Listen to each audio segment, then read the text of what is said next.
है कि आप 70,000 लोगों को मार देंगे, आप 70-80,000 लोगों को मार देंगे, आप औरतों बच्चों को मार देंगे, आप स्कूलों पर बम गिराएंगे। अभी देखिए ईरान में भी बम जो गिरा उसमें स्कूलों पर बम गिराए गए, 150 से ज्यादा बच्चियां मारी गई, स्कूली बच्चियां। तो वो एक अलग जो आप बात कर रहे हैं जीजे साहब, वो बहुत मैं उसकी कदर करता हूं आपके जज्बे की। में क्या हाल करते इजरायली करते हैं, ये मैं तो कहता हूं एक गलत बात हुई है। पैलेस्टाइन में दिल दुख जाता है, ऐसे बम्बार्डमेंट करता है इजराइल जी। इजराइल को भी समझना चाहिए कि बच्चों को वो ना मारे, वो महिलाओं को ना मारे, और वो भी चाहे वो लेबनान हो चाहे ये हो, जी जी सिंह साहब, बहुत बहुत बहुत ज्यादा एहतराम आपका। मुझे जरा मौका दे, मैं दूसरे पैनलिस्ट के पास जाऊं, चूंकि ये वक्त जो है वो इफ्तार का चल रहा है, तो कई लोगों को थोड़ा उसके पहले या उसके बाद जरा सा इजाजत दी जाए। मैं आगा सईद मुज्तबा, आप एक्सपर्ट हैं, हमारे साथ जुड़ चुके हैं ईरान अफेयर्स के। आपसे मेरा सवाल ये होगा कि आगा सैयद रूहुल्लाह मेहदी ने जो सवाल उठाया है वो ये कह रहे हैं अपनी ही पार्टी के टॉप लीडरशिप से कि भाई आप कंडेम क्यों नहीं कर रहे हैं? आपको जिन लोगों ने वोट देकर के इस मकाम तक पहुंचाया है कि आज आप मतलब आप वज़ारत उस्मा संभाल रहे हैं, आप वज़ीर आला बने हुए हैं, लेकिन आप एक कंडीशन के लफ्ज नहीं बोल पा रहे हैं उन इलेक्टोरेट की कम से कम दिल रखने के लिए कि जिनका कनेक्ट वो फील करते हैं अपने रूहानी लीडर से। आप इसे कैसे देखते हैं?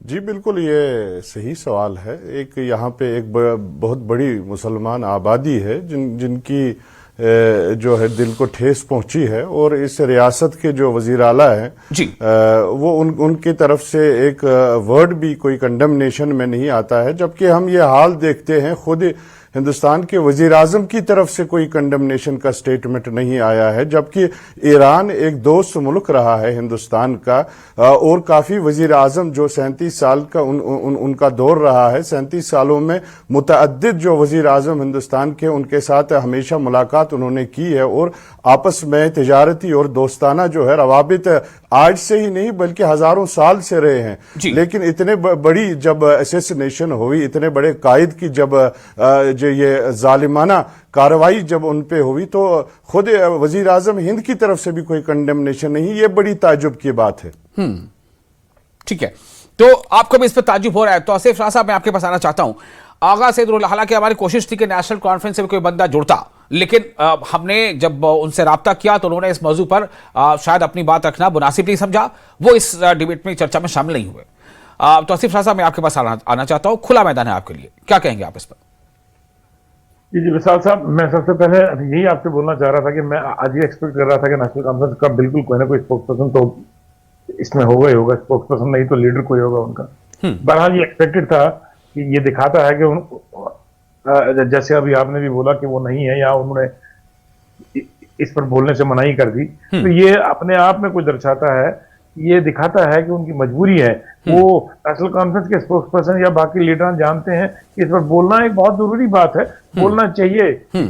ये सिर्फ एक शहर के लिए, एक मुल्क के लिए या एक सोवरेन नेशन के ऊपर हमला नहीं है, या आलम इस्लाम के ऊपर हमला है, जो एक बिल्कुल पीसफुल नेशन था जिस पर इससे पहले भी हमला हुआ, इसके बाद भी अब दोबारा हमला किया उसके ऊपर, तो एक कंडेमनेशन तो बनता था जी। मगर ये अपने आप में दर्शाता है, अपने आप में दिखाता है कि नेशनल कॉन्फ्रेंस के जो टॉप लीडरशिप है और उसकी जो सेकेंड लाइन ऑफ जो लीडरशिप है, इन दोनों में दरार है, इन दोनों में तजाद है।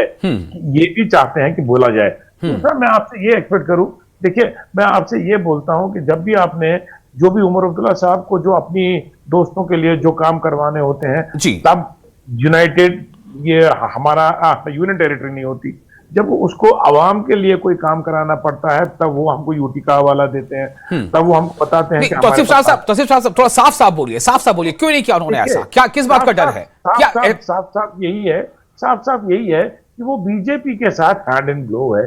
जबकि हमने देखा, मेरा 2 दिन पहले भी टाइम्स नाउ के ऊपर डिबेट था, 2 दिन पहले भी मैंने उनको यही बोला कि the silence in the democracy doesn't mean democracy, this means कि आप एक अपनी आवाज को किल कर रहे हैं, आप अपनी एक सॉवरेन आवाज को किल कर रहे हैं। अगर आपने डेमोक्रेसी में चुप्पी नहीं साधनी है, आप दोस्त होकर भी बोल सकते हैं। मैं अगर विशाल साहब का दोस्त हूं, विशाल साहब ने किसी जगह गलती की तो मैं बाइसेटी दोस्त भी विशाल साहब की सही कंडेमनेशन कर सकता हूं।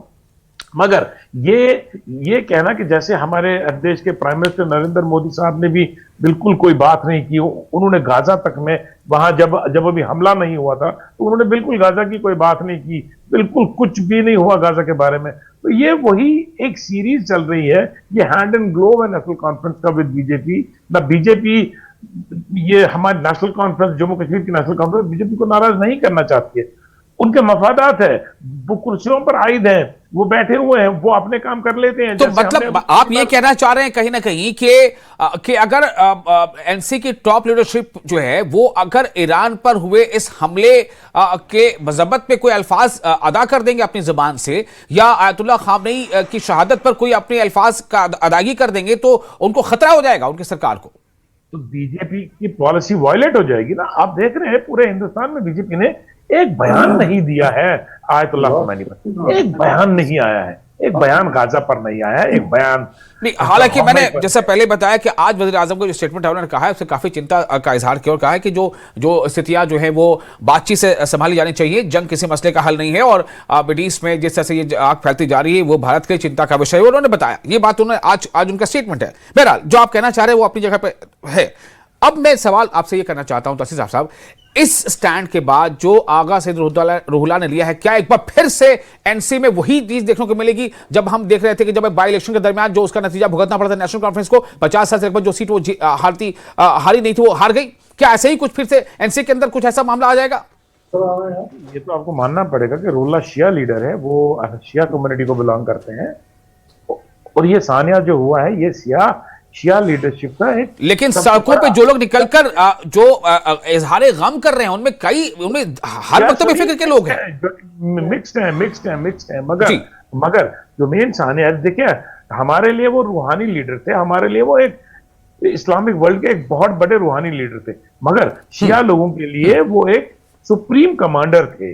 शिया लोगों के लिए वो एक सुप्रीम लीडर थे, जिसकी शायद हम, अगर वो हमसे कुछ बात कहते तो हम शायद गौर विचार ये सही है नहीं है हम करे नहीं करे, मगर शियाओं के लिए उनकी बात एक पत्थर की लकीर थी। तो क्या ये एक छोटा सा सवाल, छोटा सा जवाब तमाम लोगों से चाहूंगा। मुज्तबा साहब, क्या आपको लगता है कि पॉलिटिकली ये डिसीजन कहीं कहीं इनकरेक्ट साबित हो जाएगा नेशनल कॉन्फ्रेंस के लिए? मुज्तबा साहब, देखिए ये बिल्कुल मैं समझता हूं, ये हर एक इंसानी तकाजा है कि ऐसी जो इंसानियत के अलमबरदार थे, जो दुनिया के तमाम मजलूमों के अलमबरदार थे। देखिए फलस्तीन के मजलूमों की, गाजा की मजलूमों की जिस तरह ये बात करते थे, दुनिया में किसी ने नहीं की। हर कोई जो है अपने नेशनल इंटरेस्ट और पर्सनल रिलेशंस को नजर में रखते हुए सियासत और नैरेटिव चल रहे हैं। मतलब आप अरब ममालिक की बात कर रहे हैं, बन गया है कि अरब की बात कर रहे हैं, आप कुवैत की बात कर रहे हैं, आप सऊदी की बात कर रहे हैं, आप तुर्की की बात कर रहे हैं, आप जी देखिए आप यूएई की बात कर रहे हैं। दुनिया में अब हक और बातिल नहीं रहा जी, दुनिया में हक और बातिल अब नहीं रहा, दुनिया जो है नैरेटिव्स पे चल रहा है। मैं वही आपसे कह रहा था किस तरह से, मतलब एक ईरान के साथ एक दोस्ताना, जब पिछले 2 साल पहले जब ईरान के प्रेसिडेंट की फाइनल कमेंट, क्या नेशनल कॉन्फ्रेंस को नुकसान पहुंचाएगा ये कारगुजारी का जो शोक मनाया? हो सकता इतने है, बड़े सानिया इसमें कोई दो राय नहीं है। हाँ, बिल्कुल नेशनल कॉन्फ्रेंस के नुकसान से ज्यादा पूरी मैं जो समझता हूं कि उम्मा जो है, और खासकर जो हिंदुस्तान में सॉवरेनिटी है, ये उसको नुकसान है। हाँ, और किसी मुल्क के अंदर बगैर इजाजत के आप घुसकर और धोखा देकर, जबकि वो मीटिंग कर रहे हैं, उधर से आप बातचीत कर रहे हैं, वो दूसरा मौजू हो जा रहा है। मैं आज जो बात कर रहा हूं आप उससे हट जा रहे हैं थोड़ा, ठीक है? वो मौजू बिल्कुल बरहक है जो आप कर रहे हैं। आज हमारा मौजू थोड़ा अलग है। ये मैं क्या बताऊं, नेशनल कॉन्फ्रेंस के कोई साहब आने की उन्होंने जहमती का नहीं की। जी सिंह साहब, फाइनल कमेंट आपसे लेता, लेकिन अब वक्त इजाजत नहीं दे रहा, मुझे माजरत चाहूंगा, माफी कर दें, वक्त बिल्कुल नहीं रह गया। बहुत शुक्रिया तमाम लोगों का इस खास मौजू पर अपनी बात रखने के लिए। और इसके साथ ही यहाँ पर इस चर्चा में फिलहाल इतना ही, लेकिन न्यूज़ 18 JK लगातार खबरों का सिलसिला जारी रहेगा। बने रहे न्यूज़ 18 के साथ।